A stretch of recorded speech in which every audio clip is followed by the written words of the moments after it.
اللہ تعالیٰ نے مخلوقات پیدا کی اور ہر مخلوق کو کس طرح کھانا ہے، پینا ہے، رہنا ہے، اس کا علم اللہ تعالیٰ نے اس کو دیا۔ قرآن میں کہا گیا وَأَوْحَىٰ إِلَى النَّحْلِ کہ شہد کی مکھی کو اللہ نے بتایا کہ کس طرح وہ شاندار انجینئرنگ کا شاہکار پیش کرے اور شہد کا وہ چھتا بنائے۔ انسان ایسی مخلوق ہے جو تمام مخلوقات میں افضل ہے اور ساری مخلوقات انسان کے لیے پیدا کی گئی ہیں۔ انسان کو بھی اللہ تعالیٰ نے وہ علم جس سے یہ زندہ رہ سکے عطا کیا، لیکن انسان کے علم میں اور دیگر حیوانات کے علم میں واضح فرق ہے۔ انسان کی مکمل تعلیم کے لیے تجربات اور دیگر چیزوں کے ساتھ ساتھ انبیاء کے سلسلے کو شروع کیا گیا اور مکمل کیا گیا۔ آخر الزمان محمد صلی اللہ علیہ وسلم تمام انسانیت کے معلم ہیں۔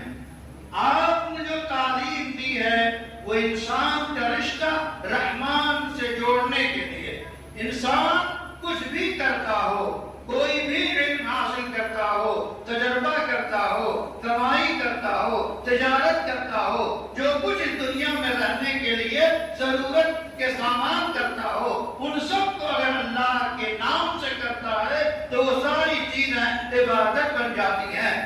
انسان کو جو علم عطا ہوا وہ سید الرسول محمد صلی اللہ علیہ وسلم کے ذریعے ہوا۔ آپ صلی اللہ علیہ وسلم نے جو علم دیا یہ معراج اور اوج کمال تک انسانیت کو پہنچاتا ہے۔ علم حاصل کرنے کا طریقہ یہی ہے کہ ایک استاد ایک شاگرد کو پڑھاتا ہے، ایک بچے کو پڑھاتا ہے، ایک جوان کو پڑھاتا ہے، ایک بوڑھا بوڑھے کو پڑھاتا ہے، ایک بچی کو پڑھاتی ہے، ایک جوان سال بچی کو پڑھاتی ہے۔ یہ علم کا طریقہ، یہ ابتدائی طریقہ ہے۔ یہ اس ہندوستان میں کیا دنیا میں علم جو ہے درخت کے نیچے، درخت کے چھاؤں میں بیٹھ کے حاصل کیا جاتا ہے۔ سوڈان کے بہت سے علاقے ہیں، آپ دیکھتے ہوں گے کہ چند سوڈانی جمع ہیں بچے اور تختے پہ لکھ کے وہ پڑھ رہے ہیں اور یاد کر رہے ہیں۔ تو آج بھی علم حاصل کرنے کی ابتدائی شکلیں موجود ہیں، نہ کہیں بلڈنگ ہے، نہ کوئی انتظام ہے، کہیں جو ہے پہاڑوں کی کوہ میں، درختوں کے نیچے اور جنگلوں میں بھی تعلیم حاصل کر رہے ہیں۔ اور اللہ کا کرم ہے کہ کہیں ایک چھپڑ ہے، ایک چھوٹا سا سائبان ہے، وہاں علم حاصل کر رہے ہیں۔ کہیں خوبصورت سی عمارت ہے، وہاں علم حاصل کر رہے ہیں۔ کہیں مکتب ہے، کہیں اسکول ہے، کہیں مدرسے، یہ جو ہے آپ کے کالج یونیورسٹیاں ہیں، شاندار عمارتوں میں علم دیا جا رہا ہے۔ ہماری ذمہ داری ہے کہ اس علم کے دینے کی ان جگہوں کی حفاظت کریں۔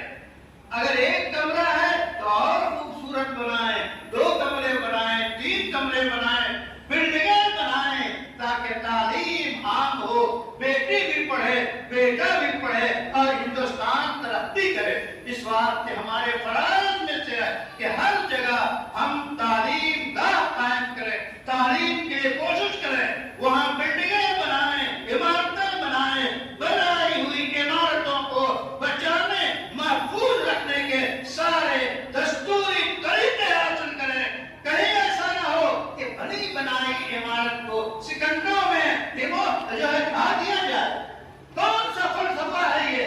عقل انسانی کو چیلنج کرتا ہے کہ ایسے لوگوں اور ایسے انسانوں اور ایسے طریقوں پہ انسانی اعلیٰ قدروں اور قوانین اور فیصلوں اور عدالتوں کی روک ہونی چاہیے۔ عقل کی حفاظت کے لیے، اپنی حفاظت کے لیے، دولت کی حفاظت کے لیے ان بلڈنگوں کی حفاظت کرنا ہماری ذمہ داری ہے۔ چاہے وہ وقف ہو، چاہے وہ ذاتی ہو، ان سب کو بچانا ہندوستان کے دستور کے مطابق ہماری ذمہ داری ہے۔